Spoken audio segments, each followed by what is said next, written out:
I have this close friend, Jack, who relayed to me a pretty terrifying tale of something that happened to his friend a long time ago. My mentor, Jack, is now a retired former HR community college guy in his mid-60s. 30 years ago, however, Jack was working as a bartender in a bar in Portland's gay community. That's how Jack met Randy. Randy was a good-looking, well-spoken customer in his mid-20s. A pretty attractive 80s preppy type. Randy lived close to Jack, and the two went on a couple of dates for a few weeks. Randy was relatively new to Portland, having moved there a few years ago after his parents in small-town Connecticut flipped out about him being gay and tried to commit him to an institution.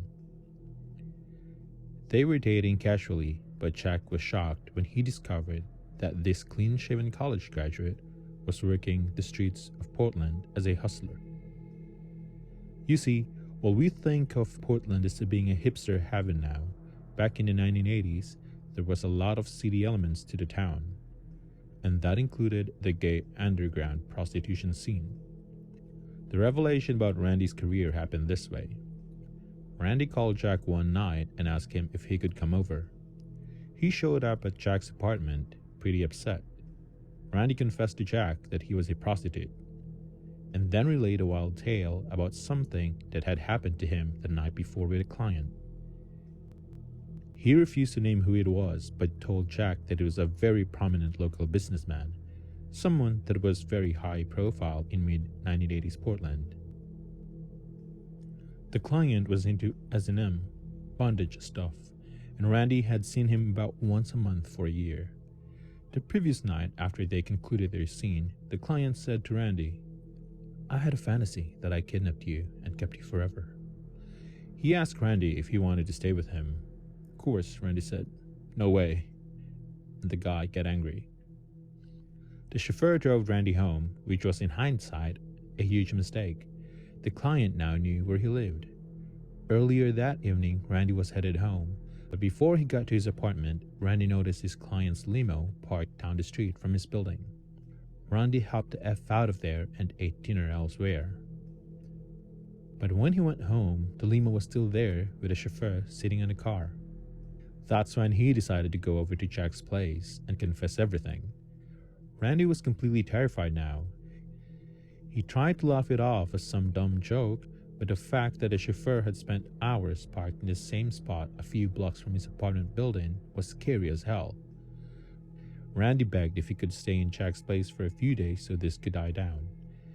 Even though Jack was totally surprised and pretty confused about all this, he let him stay at his place until a few days later, Randy called him at work and told Jack he decided to go back to his apartment.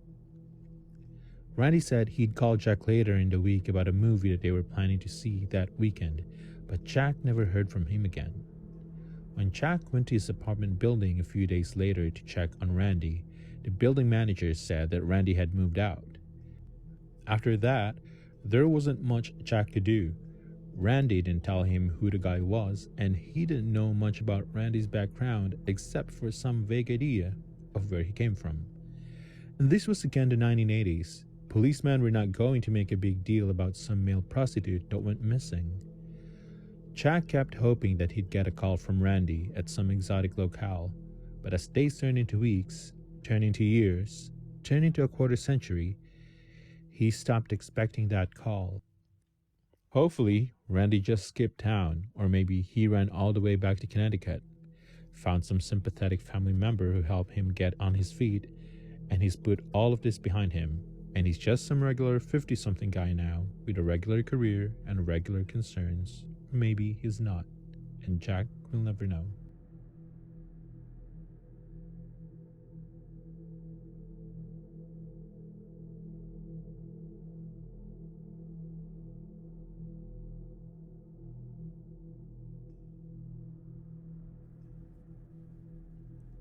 So, before we start, some background. I have a group of friends who have been friends pretty much since kindergarten. There are 4 of us, which means me and 3 more guys.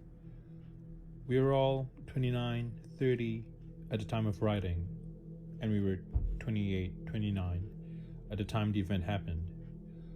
We were all really close, even though ever since college, we meet up very rarely. All of us were in long-lasting and steady relationships, either married or the modern equivalent. Except for the main subject in the story, who had just come out of a pretty messy divorce. This friend, who is named Andy, had been having a really rough time of life, as his ex-wife decided to leave him right as his mother was dying of cancer. So it was understandable that we were all a bit worried about him. So, one of my friends has a pretty nice country house that's away from civilization, enough to allow for a nice weekend retreat every once in a while.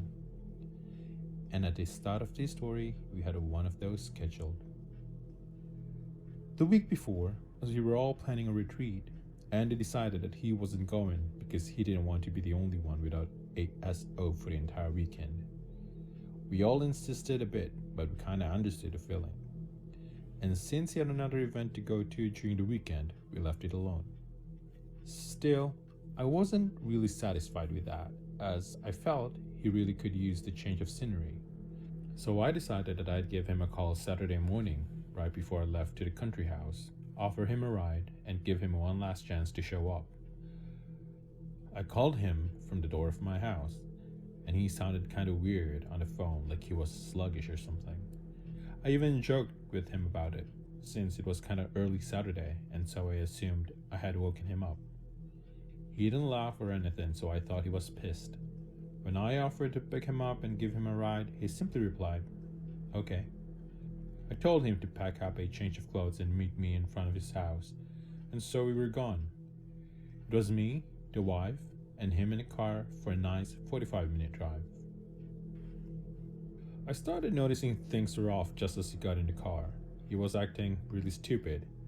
I have no other way to put this. He did not get any jokes, had trouble understanding simple questions, and kept replying either with a simple yes or no, or with a really slurred short phrase at the most. At this point, I and the wife had all reason to be worried about him. We started thinking maybe he had evolved into some weird form of depression or started doing drugs. He refused to acknowledge anything was wrong with him, and so we simply drove on, hoping maybe he'd open up later on.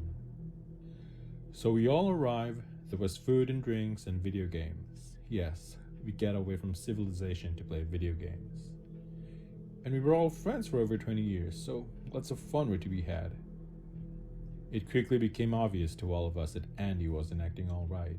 He wasn't playing any games, wasn't talking at all, spending most of the time just looking at us or at the outside. He'd have a look of marvel on his face as if he was watching something really impressive unfolding. As time went on, I noticed he wasn't eating or drinking anything at all, and one of the guys swear that he kept tabs, and Andy never went to the bathroom at all for the entire stay. We tried to get him to talk, but he just gave the exact same response every time. "I'm okay." He ended up winning the patience game, and so we just left him to his own devices. The night went on. He sat on a bench outside looking at a stretch of woods near the house. We stayed indoors talking and stuff, and then we decided to sleep. Andy said he'd go soon. He just wanted to chill for a bit outside, and we all let him be. The next morning, late Sunday morning, his bed wasn't made. The sheets were intact on top of it. He was sitting outside in the exact same place we left him, in the exact same position. That was it. I was completely freaked out and decided it was time to go back home. We packed our stuff and said our goodbyes. Everyone was really worried about him, but we all felt creeped out, so we just called it a weekend and left. I drove him home, dropped him off, and went home myself. Later that night, we ended up all meeting each other again in a restaurant for a birthday get-together of a common friend. I noticed Andy was himself again, and my other two friends looked really puzzled. So I sat down and asked him, "What happened yesterday, man?" He replied something like, "Yeah, my car broke down, and Peter here had to pick me up in the middle of the night after the bar." Well, that made no sense, and so we all started asking questions and trying to puzzle it all back. Turns out he was at a bar with a couple of other guys at the same time he was with us at the country house. When we kept insisting in a kind of panic that was impossible, multiple people showed us pictures of him at the said event. There were pictures. So we all freaked out and noticing that we weren't joking. Andy freaked out as well. We confirmed via phone history that his phone in fact got my call Saturday morning, but he doesn't remember answering it. After this, talk did continue, but we really couldn't get anywhere, and that was it.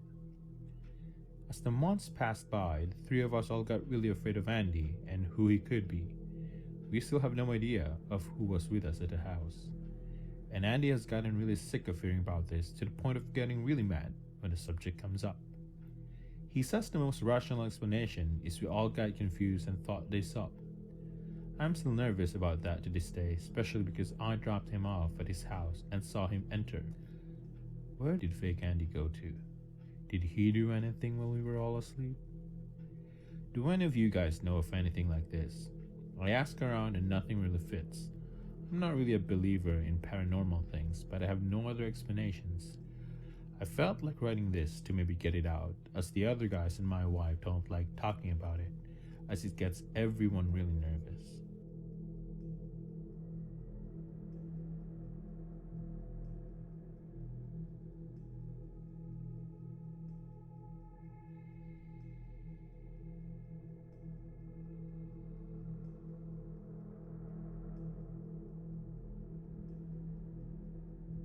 I love to ride my bike along country roads.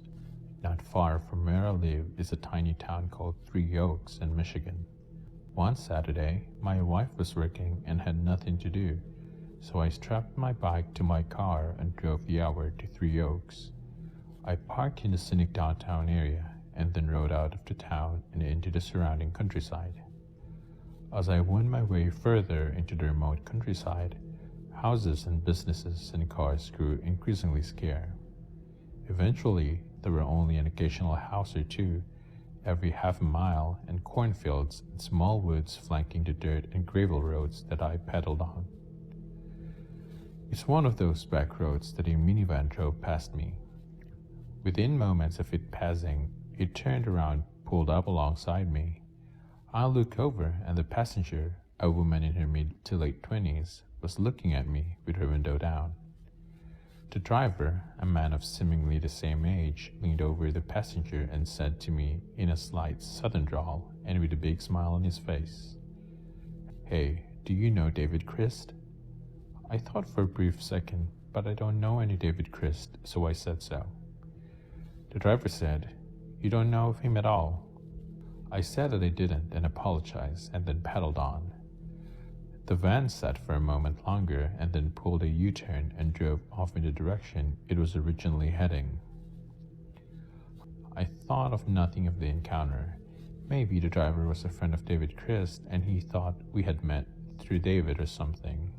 I don't know. At that time, I didn't think I had any reason to worry. I continued on my ride, turning down this road and heading north, and then turning down that road and heading east. I didn't have any agenda. I was just out to enjoy the summer day and meander through the relaxing countryside. Maybe 10 minutes later, and on an entirely new road, and heading an entirely different direction from the one I first met the van, I saw the van again. We were heading toward each other, and I gave a smile and nod as I passed the driver. I remember thinking it was an odd coincidence that I should come across this van again. The driver stared as he passed, and he had a big smile on his face. At this point, I began wondering what they were doing. They might be lost and looking for this David Christ guy, or maybe they're just enjoying a scenic drive and thought I looked like a friend of a friend or something. I didn't know, but at that point, I was starting to think about the situation a little more critically. I continued taking a twisting, turning, meandering path, taking this road and then turning onto that, heading north, south, west, east. Then I came across the van again. Again, they're heading in my direction and I pulled alongside them. The driver rolled down his window and leaned out.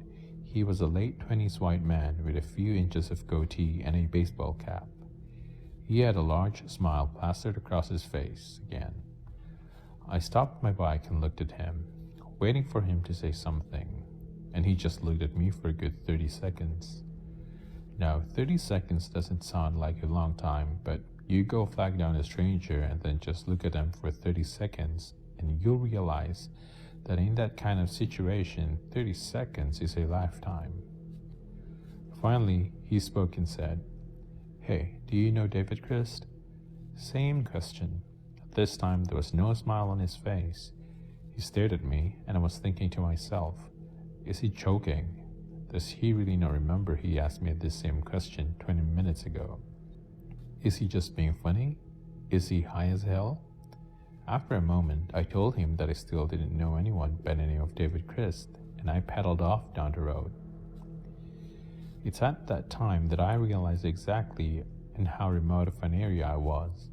I peered down the road I was on, and I didn't see a house on its entire length. I was flanked by a cornfield on one side and a forest on the other. I looked over my shoulder and saw the van slowly driving down the road away from me. It couldn't be a coincidence that I came across this van 3 times now, not with me taking random roads heading different directions. It made no sense why anyone driving would take the same maze of roads. The only thing they could have been doing was just driving around, maybe a pleasure drive, but why would they stop me and ask that same question twice? It was quite strange, and I was beginning to become a little concerned. I decided to begin to head back toward the town center. I pedaled hard, and the gravel road ahead of me continued with a bend to the right and a dirt path, for it couldn't really be called a road to the left. As I neared the fork, who should come around the bend but a van? I gripped my pocket knife, which I always take with me on rides like this, just in case, and then realized all they would have to do is run me down with the van and I would be in serious trouble. As the van drew closer, I was ready to jump off and run into the cornfields. The van slowed down as it approached me, and the driver rolled his window down and leaned out again, but this time I didn't stop riding. I increased my speed even though I knew I could never outrun the van if they gave chase. I looked over my shoulder and saw the van sitting in the middle of the road. It took the right fork and continued on the gravel road until I could no longer see the van behind the corn rows, and then I stopped. I got off my bike and crept along the cornfield until I was at its edge, and I picked down the road I had just been on. The van was in the distance driving away from me. I ran back to my bike, and then as soon as the van was entirely out of sight, I turned around and took the left fork along the dirt path. I rode as fast as I could, knowing that if the people in the van had nefarious things in mind, and if they caught me on this dirt path, flanked by cornfields and far from an area that anyone would come across us, that would be the time they attacked. My ruse worked, or perhaps the van was never after me at all, and I made it to the rest of the way to the town center without seeing them again. When I got home later that day, I was still replaying the events in my head, and the name David Christ kept creeping through my mind. Was David Christ someone famous? I wondered. Like a musician? Should I have known David Christ? I decided to Google the name. I tried a couple of different spellings for Christ, but it was the Christ spelling that revealed a terrifying result. I came across a newspaper article from Knoxville, Tennessee. The article explained how a man named David Christ had turned himself in after stabbing another man at a gas station in 2013. The article included a photo of this criminal David Christ, and I believe it was the same man that was driving the van. Had a baseball cap and a few inches of goatee, and the man in the van was a dead ringer for David Christ in the article. I did an inmate search of the Knox County Prison, and there was no David Christ in the inmate population. Somehow, David Christ had gotten out of prison, or maybe he was never convicted, as I couldn't find any articles about sentencing. In less than 2 years after stabbing a guy, and for some reason, he had made his way to Michigan. Why was he driving along these back roads? Who was the woman in the passenger seat, and why the hell did he keep asking if I knew of him? Do I know David Christ? Yes, I do now.